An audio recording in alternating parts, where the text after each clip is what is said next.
अस्सलाम वालेकुम, मैं हूं अली रज़ा। तो आज हम पढ़ने वाले हैं कि स्विच क्या होता है। तो हमने इससे पहले अपनी वीडियो में पढ़ा था कि हब क्या होती है। तो आज हम पढ़ेंगे कि स्विच क्या होता है। तो पढ़ने से पहले आपसे गुजारिश है कि अगर आपने अभी तक मेरे चैनल को सब्सक्राइब नहीं किया तो भी सब्सक्राइब करें। सो लेट्स को हम पढ़ते हैं कि स्विच क्या होती है। तो इससे पहले हमने हब पढ़ी थी कि हब क्या होती थी। हब में ये होता कि डाटा जब हम ट्रांसफ़र करते थे, यानी कि अगर एक यहाँ पे देखिए एक डिवाइस है, ए डी से ट्रांसमिशन करना चाहता है तो डाटा वो इस यहाँ से सेंड होता था हब में। तो हब क्या करता था कि हर डिवाइस को, जितने भी डिवाइस उससे कनेक्टेड थे, सबको डाटा सेंड कर देता था।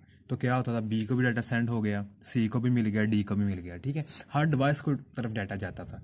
तो जो डिवाइस इंटेंडेड होता था, यानी कि जिस डिवाइस को डाटा चाहिए होता था, जिसको सेंड किया होता था, वो रख लेता था।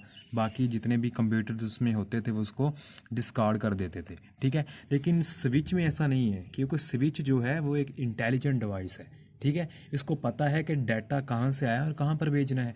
अगर मैं ए को डी से डाटा, ए कंप्यूटर से डाटा डी को सेंड करना चाहता हूँ तो क्या होगा कि डाटा स्विच के पास जाएगा, स्विच क्या करेगा, सीधा डी की तरफ डाटा सेंड कर देगा और डी उसको क्या होगा, रिसीव कर लेगा।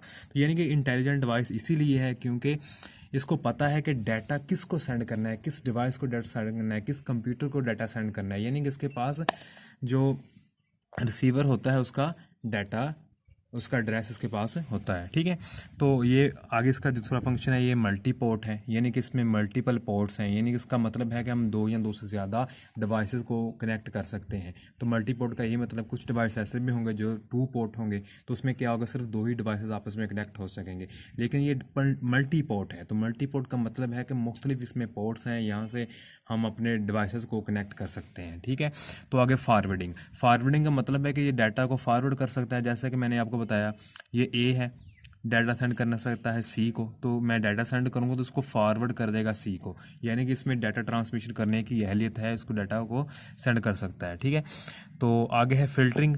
तो हम में हम पढ़ा था कि नो फिल्टरिंग होती है। यानी नो फिल्टरिंग का मतलब क्या, मैंने ए डाटा डी को सेंड करना चाहता है तो फिल्टर नहीं होगा डाटा, वो बी को भी सेंड हो जाएगा, सी को भी सेंड हो जाएगा और डी को भी सेंड हो जाएगा। लेकिन यहाँ पे फिल्टरिंग है। फिल्टरिंग का मतलब उसके पास एड्रेस है जिस कंप्यूटर को डाटा सेंड उसने करना है। अगर मैं आपको बता चुका हूँ अभी, अगर मैं डी को डाटा सेंड करना चाहता हूँ तो डी को ही डाटा जाएगा। अगर ए बी को डाटा सेंड करना चाहता है तो बी को ही जाएगा। यानी कि डाटा फिल्टर होकर सिर्फ उसी डिवाइस को जाएगा जिस डिवाइस को डाटा चाहिए। ठीक है, अगर मैं ए से सी को भेजना चाहता हूँ तो सिर्फ डाटा सी को ही जाएगा। अगर सी भेजना चाहता है बी को तो डिवाइस से होता हुआ डाटा बी को ही जाके मिलेगा और किसी डिवाइस को डाटा जाकर नहीं मिलेगा। तो यही फिल्टरिंग थी। तो फिल्टरिंग के आगे है कि multiple communication at the same time, multiple communication at the same. Hub में क्या था कि हम मल्टीपल कम्युनिकेशन नहीं, यानी कि हम कम्युनिकेशन कर सकते हैं लेकिन एक वक्त में नहीं कर सकते, मल्टीपल कम्युनिकेशन कर सकते हैं। यानी कि ए बी को सेंड कर सकता है, सी को भी डाटा भेज सकता है, डी को भी भेज सकता है, लेकिन एट द सेम टाइम नहीं।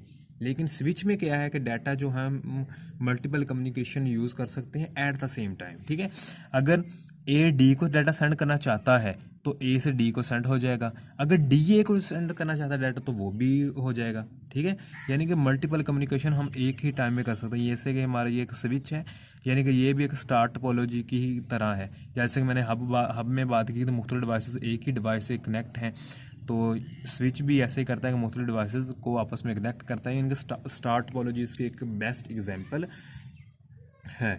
तो जो ये स्विच है हमारा, वो डाटा लिंक लेयर पर भी यूज़ होता है। ठीक है, जो ये एक ऐसा डिवाइस है जो डाटा लिंक लेयर पर, ऐसा ही मॉडल में डाटा लिंक लेयर पर यूज़ होता है। ठीक है, तो जो ये था हमारा स्विच, जिसमें हमने पढ़ा कि एक इंटेलिजेंट डिवाइस है, मल्टी पोर्ट है। ठीक है, उसके बाद फॉरवर्डिंग कर सकता है, फिल्टरिंग कर सकता है, multiple communication at the same time कर सकता है। ठीक है, तो एक स्विच जो है वो सेंट्रल डिवाइस के तौर पर भी इस्तेमाल होता है। जैसे कि स्टार टोपोलॉजी में एक डिवाइस होता है जो मुख्तलिफ डिवाइसेस को आपस में कनेक्ट किए हुए होता है, तो इसको हम सेंट्रल डिवाइस भी कहते हैं क्योंकि कम्युनिकेशन करवानी ही इसने है, क्योंकि सभी डिवाइसेस जितने भी हैं उनको उसने कनेक्ट करके रखा है आपस में, तो कम्युनिकेशन करवानी ही स्विच ने। जैसे हमने हब की बात की, कम्युनिकेशन वही करवाता है क्योंकि सब डिवाइसेस को आपस में जोड़ ही वो रहा है। तो यहाँ पे स्विच में भी यही है कि सभी डिवाइसेस को स्विच ही आपस में जोड़ रहा है, तो यही कम्युनिकेशन करवाता है। तो ये था आज की हमारी वीडियो। आई होप कि आप लोगों को इसकी थोड़ी बहुत समझ आई होगी। अगर ऐसा है तो प्लीज़ मेरे चैनल को सब्सक्राइब करें, मेरी वीडियो को लाइक करें। शुक्रिया, अल्लाह हाफिज़।